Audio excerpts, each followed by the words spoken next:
Hello everyone, so now will move to the next topic of histology जिसका नाम है muscles. हम लोगों ने अभी तक में epithelial tissue, cartilage, connective tissue, bones complete कर लिया है। Now we are moving to the muscles. तो मसल्स जो है बेसिकली हमारी ह्यूमन बॉडी के अंदर थ्री टाइप्स की होती है। कितने टाइप्स की होती है? Three types of majorly the muscles is present. कौन सी होती है? Skeletal muscles, smooth muscles and cardiac muscles. तो एक एक करके स्केलेटल मसल जो है, स्मूथ मसल जो है और कार्डियक मसल जो है, इन तीनों को देखते हैं। सबसे पहले हम बात करेंगे किसकी? स्केलेटल मसल्स की। क्या लिखा हुआ है यहाँ पे?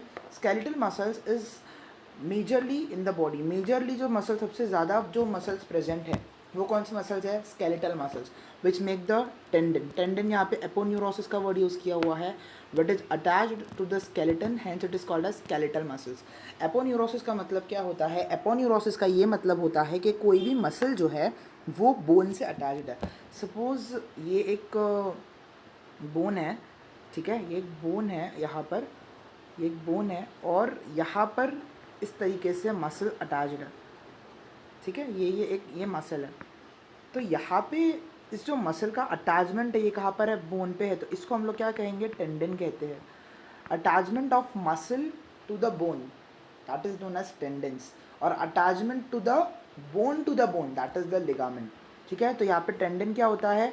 जो मसल बोन से यहाँ पे जुड़ रही है, इस पॉइंट को हम लोग टेंडन कहते हैं, और इसको हम लोग कहते हैं एपोन्यूरोसिस ऑफ द मसल, ठीक है। तो क्योंकि इन मसलों में जो स्केलेटल मसल्स होती है, इन मसलों में क्या प्रेजेंट होता है? एपोन्यूरोसिस, मतलब अटैचमेंट टू द बोन, या फिर टेंडन प्रेजेंट होता है। तो बोन्स मतलब क्या? कि पूरी स्केलेटन की बात हो रही है, ठीक है, पूरी स्केलेटन ऑफ द बॉडी की बात हो रही है। हेंस इस मसल को हम लोग क्या कहते हैं? Skeletal muscle. हेंस इस मसल को हम लोग क्या कहते हैं? Skeletal muscle. ये जो है वॉलेंट्री इन नेचर होती है। ये जो है वॉलेंट्री इन नेचर होती है।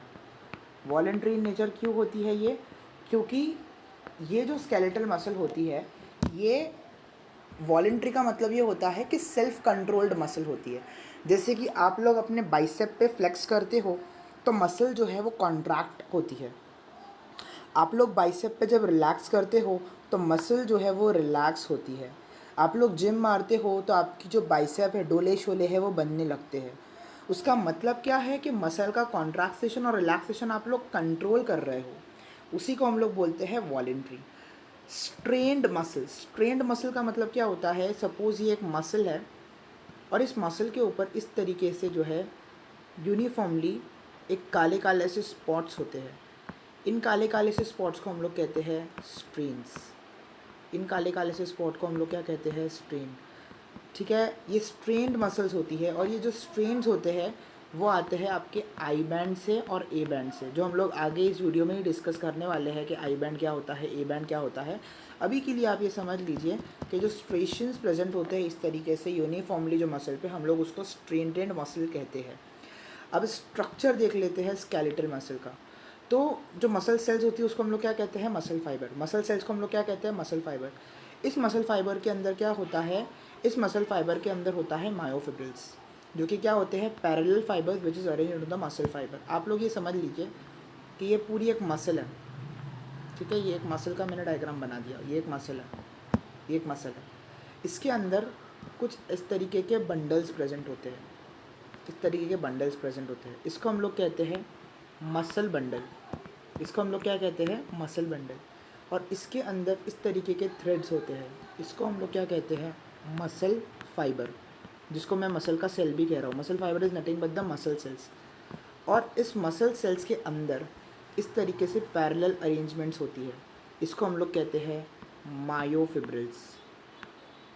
तो आप लोगों का पूरा एक स्ट्रक्चर बेसिक समझ में आ रहा है कि मेन मसल है, मसल के यहाँ पे मसल बंडल्स प्रेजेंट है।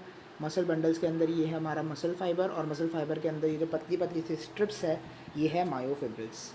तो यहाँ पे आपको समझ में आ गया होगा कि मायोफिब्रिल्स क्या होते हैं। बेसिकली पैरेलल फाइबर स्ट्रक्चर होते हैं जो मसल के अंदर अरेंज होते हैं। और ये मायोफिब्रिल्स के अंदर क्या प्रेजेंट होते हैं? आपके आई बैंड्स और ए बैंड्स। अभी हम लोगों ने थोड़ी देर पहले ही बात की कि जो स्ट्रेन्स है, जो दाग इस तरीके के जो मसल के ऊपर, इस तरीके के मसल के ऊपर स्ट्रेन्स है, ये क्या होते हैं? बेसिकली किसकी वजह से आते हैं? आई बैंड्स और ए बैंड्स की वजह से आते हैं। तो यहाँ पे ये आई बैंड्स और ए बैंड्स किसके अंदर प्रेजेंट होते हैं? ये आई बैंड्स और ए बैंड्स किसके अंदर प्रेजेंट होते हैं? ये आई बैंड्स और ए बैंड्स प्रेजेंट होते हैं मायोफिब्रिल्स के अंदर। ये आई बैंड्स और ए बैंड्स प्रेजेंट होते हैं मायोफिब्रिल्स के अंदर, ठीक है। आई बैंड्स को हम लोग कहते हैं लाइट बैंड और ए बैंड को हम लोग कहते हैं डार्क बैंड्स। अब इनका अरेंजमेंट कैसा होता है, तो जो आई बैंड होता है वो नैरो बैंड होता है, नैरो बैंड और डार्क बैंड दोनों में क्या होता है, डिवाइडेड होता है, which will result in the formation of Z line. और दो जेड लाइन के बीच के एरिया को हम लोग क्या कहते हैं, सार्कोमियर कहते हैं, which is the structural unit of the muscle. तो अब एक क्वेश्चन है, what is the structural unit of the muscle. Structural unit of the muscle is nothing but the sarcomere. और ये सार्कोमियर कहाँ प्रेजेंट होता है सर, दो जेड लाइन्स के बीच में। सर जेड लाइन कहाँ से बनी, तो जो आई बैंड का डार्क बैंड है, आई बैंड दो पार्ट में डिवाइड होता है, नैरो बैंड और डार्क बैंड, तो इसके वजह से जो है जेड लाइन का बेसिकली फॉर्मेशन होता है। तो यहाँ पे आप देख रहे हो ये भी एक जेड लाइन है और ये भी एक जेड लाइन है। इन दोनों जेड लाइन के बीच के यहाँ से यहाँ तक के एरिया को हम लोग ने क्या कहा है, सार्कोमियर कहा है। ये जो आई बैंड्स है इस तरीके से मैंने वाइट से यहाँ पे रिप्रेजेंट किया है, और जो डार्क बैंड्स है इस तरीके से मैंने यहाँ पे ब्लैक में रिप्रेजेंट किया है। तो इस तरीके से इनका कुछ अरेंजमेंट होता है सार्कोमियर के अंदर। तो ये एक पूरा एक सार्कोमियर है या एक structural unit of the skeletal muscle है। इसके अंदर कुछ फीचर्स होते हैं, जैसे कि इस तरीके से ए बैंड्स अरेंज होंगे, इस तरीके से आई बैंड्स अरेंज होंगे, ठीक है। अब क्या होता है बेसिकली कि आप लोग देख रहे हो कि इस एरिया के अंदर लाइट बैंड है और इस एरिया के अंदर डार्क बैंड है, और यहाँ पे क्या हो रहा है, ओवरलैपिंग हो रही है। ओवरलैपिंग का मतलब क्या हो रहा है कि आई बैंड और ए बैंड दोनों मिल रहे हैं इस तरीके से इस एरिया के अंदर। मैं इस एरिया की बात कर रहा हूँ, ये इस एरिया की। तो आई बैंड और ए बैंड का क्या हो रहा है, दोनों की ओवरलैपिंग हो रही है बेसिकली। यहाँ पे दोनों की ओवरलैपिंग हो रही है, यहाँ पे बेसिकली दोनों की ओवरलैपिंग हो रही है, ओवरलैपिंग हो रही है। यहाँ पे भी ओवरलैपिंग हो रही है, ओवरलैपिंग हो रही है, ठीक है। लेकिन आप लोग ऑब्जर्व करोगे कि जो बीच की पूरी स्पेस है, ये जो बीच की पूरी स्पेस है, इस बीच की स्पेस के अंदर कोई भी ओवरलैपिंग नहीं है, मतलब आई बैंड्स प्रेजेंट नहीं है। ओवरलैपिंग सिर्फ इधर तक ही रहेंगी, सिर्फ इधर तक ही ओवरलैपिंग, सिर्फ इधर तक ही ओवरलैपिंग रहेंगी। ये बीच का जो एरिया है जहाँ पे मैंने एरो बनाया हुआ है, यहाँ पे सिर्फ ए बैंड्स प्रेजेंट है, मतलब डार्क बैंड्स प्रेजेंट है, यहाँ पे लाइट बैंड्स नहीं है। तो क्योंकि यहाँ पे डार्क बैंड ही है और लाइट बैंड नहीं है, तो ये जो पूरा एरिया है ये जो है लाइट अपीयर होगा। कैसा अपीयर होगा, लाइट अपीयर होगा। और ये जो दोनों एरियाज़ है वो कैसे अपीयर होंगे, डार्क अपीयर होंगे। ये कैसा अपीयर होगा, डार्क अपीयर होगा। आप लोग समझ पा रहे होंगे अभी मैं क्या बोलना चाह रहा हूँ बेसिकली, कि ये जो एरिया है, ये जो एरिया है जहाँ पर लाइट जोन है, या ये जो एरिया है जहाँ पे ओवरलैपिंग नहीं हो रही है, इसको हम लोगों ने क्या बोला है, एच जोन। तो एच जोन क्या है, H zone is non overlapping of the I band with A band, hence this region appears light. तो ये आपका जेड लाइन है, ये आपकी आई बैंड्स है, ये आपकी आई बैंड्स है, इस तरीके से ये आई बैंड्स अरेंज है, यूनिफॉर्म स्ट्रक्चर होते हैं बिल्कुल, और इस तरीके से आपका ए बैंड अरेंज है। लेकिन आप देखिए कि यहाँ तक ही ओवरलैपिंग हो रही है, तो ये जो एरिया हो जाएगा और ये जो एरिया हो जाएगा, बिकॉज ऑफ ओवरलैपिंग ये भी डार्क हो जाएगा और ये भी डार्क हो जाएगा। लेकिन ये जो बीच का एरिया है जो मैं वाइट से बना रहा हूँ, ये जो बीच का एरिया है, यहाँ पे आप देख रहे हो कि कोई भी ओवरलैपिंग नहीं है, यहाँ पे सिर्फ ए बैंड्स प्रेजेंट है। तो ये जो है क्या हो जाएगा, एच जोन हो जाएगा। और इस एच जोन को हम लोग क्या कहते हैं, लाइटर रीजन कहते हैं। इसीलिए ये मसल्स के अंदर इस तरीके से स्ट्रेंड दिखते हैं। तो ये स्ट्रेंड्स जो है बेसिकली ये क्या है, आपके डार्कर रीजन है, और ये जो है आपका लाइट रीजन है, फिर ये जो है आपका डार्क रीजन है, फिर ये आपका क्या है, लाइट रीजन है, फिर ये आपका डार्क रीजन है। तो यहाँ पे इस तरीके से स्ट्रेंड्स बन गए। तो ये किससे बन रहे हैं बेसिकली, ये इन आई बैंड्स और ए बैंड्स के अरेंजमेंट से बन रहे हैं। आप लोगों को अब आई गेस कॉन्सेप्ट क्लियर हो गया होगा, ठीक है। The arrangement of the lighter band with the dark band give the muscle strain, hence the skeletal muscle are the strain muscle, जो मैंने अभी आप लोगों को समझाया। अभी थोड़ा सा इन आई बैंड को और ए बैंड को डिटेल में देख लेते हैं। जो आई बैंड की हिस्टोलॉजी होती है उसमें क्या प्रेजेंट होता है, आपका एक्टिन फिलामेंट्स। आई बैंड में क्या प्रेजेंट होता है, आपका एक्टिन फिलामेंट। और ए बैंड में क्या प्रेजेंट होती है, आपका मायोसिन फिलामेंट। आपको यह ध्यान में रखना है कि जो मायोसिन फिलामेंट होता है वो डार्क अपीयर होता है, और जो लाइट का एक्टिन फिलामेंट होता है वो लाइट अपीयर होता है। तो आई बैंड कौन से बैंड्स है, लाइट बैंड्स है। तो लाइट बैंड्स में कौन से फिलामेंट रहेंगे, लाइट फिलामेंट रहेंगे। ए बैंड कौन सा बैंड है, डार्क बैंड है। तो डार्क बैंड में कौन सा फिलामेंट रहेगा, डार्क फिलामेंट रहेगा। तो एक्टिन फिलामेंट जो है किससे बना हुआ है, एक्टिन से, ट्रोपोमायोसिन से और ट्रोपोनिन से। ये क्या है, कॉन्ट्रैक्टाइल प्रोटीन है। इनके अलग अलग फंक्शन होते हैं। एक्टिन जो होता है बेसिकली एक थ्रेड लाइक स्ट्रक्चर होता है। ट्रोपोमायोसिन जो होता है बेसिकली वो एक ऐसा स्ट्रक्चर होता है जो एक्टिन की एक्टिव साइट जहाँ पे मायोसिन हेड का लग के क्रॉस ब्रिज बनना है उसको कवर करता है। और जो ट्रोपोनिन होता है उसके ऊपर 3 सब यूनिट्स होती है। ये पूरे फिजियोलॉजी का पार्ट है, जो मसल फिजियो जो फिजियोलॉजी के अंदर पढ़ते हैं हम लोग, वहाँ पे इसकी डिटेल्ड है, यहाँ पे जानना भी ज़रूरी नहीं है। तो अगर यहाँ तक हम लोगों ने इतना आपको पता है तो डैट इज़ सफिशिएंट। तो बेसिकली एक्टिन फिलामेंट क्या होता है कि एक्टिन फिलामेंट में कौन कौन से कॉन्ट्रेक्टाइल प्रोटीन, मतलब अब बेसिकली हम लोग किसकी बात कर रहे हैं, हम लोग बात कर रहे हैं आई बैंड की और हम लोग बात कर रहे हैं ए बैंड की। तो अब हम बात कर रहे हैं आई बैंड। तो आई बैंड में कौन सा फिलामेंट प्रेजेंट है, आई बैंड में प्रेजेंट है एक्टिन फिलामेंट। आई बैंड में जो प्रेजेंट है वो क्या है, एक्टिन फिलामेंट। और एक्टिन फिलामेंट में कौन कौन से कॉन्ट्रेक्टाइल प्रोटीन्स प्रेजेंट है, तो actin contractile protein, troponin contractile protein और ट्रोपोमायोसिन कॉन्ट्रेक्टाइल प्रोटीन, ये तीनों प्रोटीन्स यहाँ पे प्रेजेंट है। और जो आपका ए बैंड है यहाँ पे क्या प्रेजेंट है, आपका मायोसिन फिलामेंट प्रेजेंट है। तो मायोसिन फिलामेंट में कौन से कॉन्ट्रेक्टाइल प्रोटीन्स है, यहाँ पे सिर्फ मायोसिन ही रहेगा। ये देखिए मायोसिन फिलामेंट कॉन्ट्रेक्टाइल प्रोटीन कौन सा है, सिर्फ myosin as a contractile protein. तो आप लोगों को बिल्कुल ये बहुत ज़रूरी है ये समझना कि जो आई बैंड है इसके अंदर एक्टिन फिलामेंट रहेगा, उसमें एक्टिन, ट्रोपोनिन और ट्रोपोमायोसिन ये कॉन्ट्रेक्टाइल प्रोटीन्स है। और ए बैंड में मायोसिन फिलामेंट रहेगा जिसके अंदर आपका मायोसिन जो है एक कॉन्ट्रेक्टाइल प्रोटीन है। ये एक्टिन और ये मायोसिन मिलते हैं और ये रिजल्ट करते हैं अपने कॉन्ट्रैक्शन के अंदर और रिलैक्सेशन के अंदर। ठीक है, तो ये पूरा जो है स्लाइडिंग मैकेनिज्म पे काम करते हैं। ये डिटेल में आपको फिजियोलॉजी में पढ़ाते हैं, यहाँ पर इतना जानना ज़रूरी नहीं है। तो this is all about your skeletal muscle. Skeletal muscle या फिर जिसको हम लोग स्ट्रेन्ड मसल कहते हैं। तो आई बैंड और ए बैंड का आपको अरेंजमेंट पता चल गया, आई बैंड और ए बैंड की वजह से स्ट्रेन्स बन रहे हैं वो आपको पता चल गया, सार्कोमियर क्या है वो आपको पता चल गया, एच जोन बेसिकली क्या होता है जहाँ पे नॉन ओवरलैप्स है वो आपको पता चल गया, आई बैंड जो होता है उसमें कौन सा फिलामेंट है, ए बैंड जो है उसमें कौन सा फिलामेंट है, उनके अंदर फर्दरली कौन से कॉन्ट्रेक्टाइल प्रोटीन्स प्रेजेंट है वो आपको पता चल गया।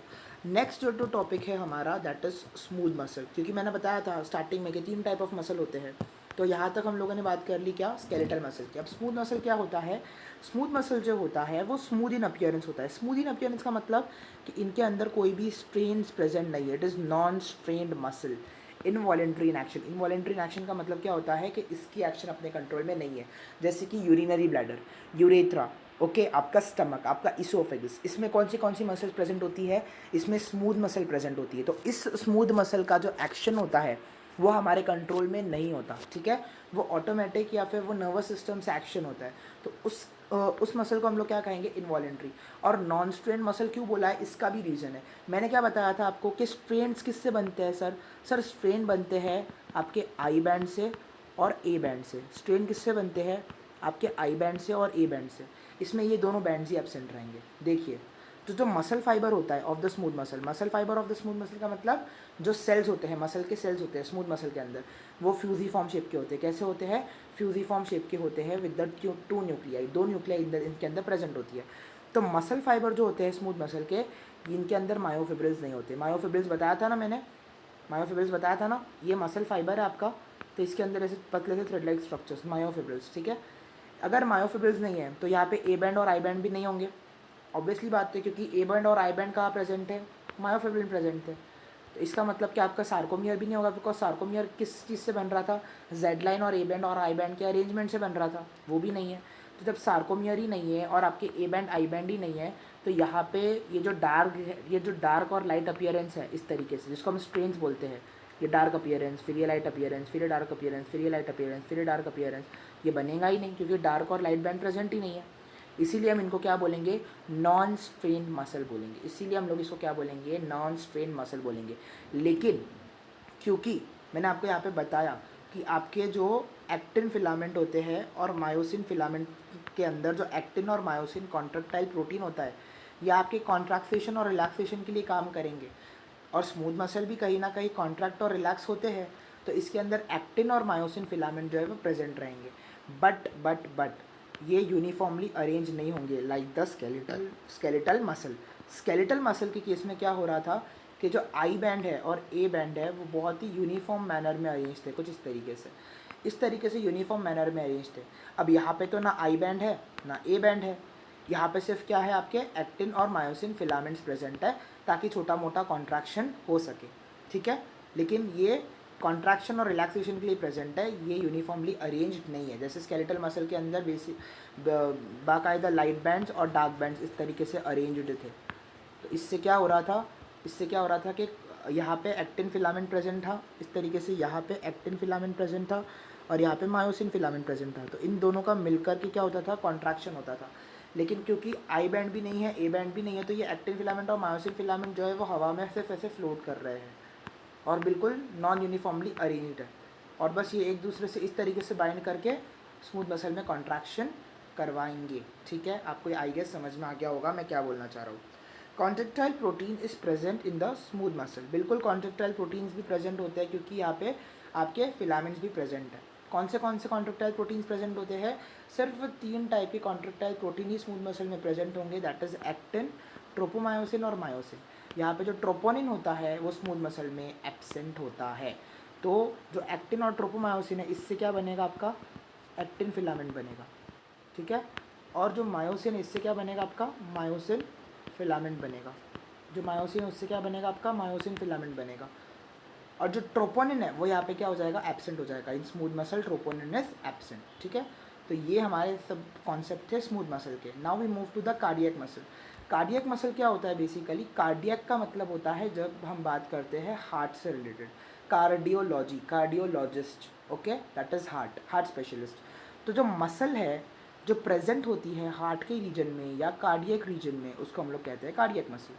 क्या इन मसल्स को हम लोग खुद से मूव करवाते हैं क्या? आपका हार्ट जो है वो आपकी मर्ज़ी से धड़कता है क्या? नहीं, वो नर्वस स्टिमुलाइजेशन से कंटिन्यूसली पंप करते रहता है। मतलब इसका एक्शन भी हमारे हाथ में है क्या? नहीं है, इनवॉलेंट्री है। बट यहाँ पे स्ट्रेन्स प्रेजेंट है, जैसे आपके ए बैंड्स और आई बैंड्स प्रेजेंट थे स्केलेटल मसल में जिसकी वजह से स्ट्रेन्स आ रहे थे, वैसे ही आपके कार्डियक मसल के अंदर भी ए बैंड्स और आई बैंड्स प्रेजेंट होंगे जिसकी वजह से स्ट्रेन्स आ रहे होंगे।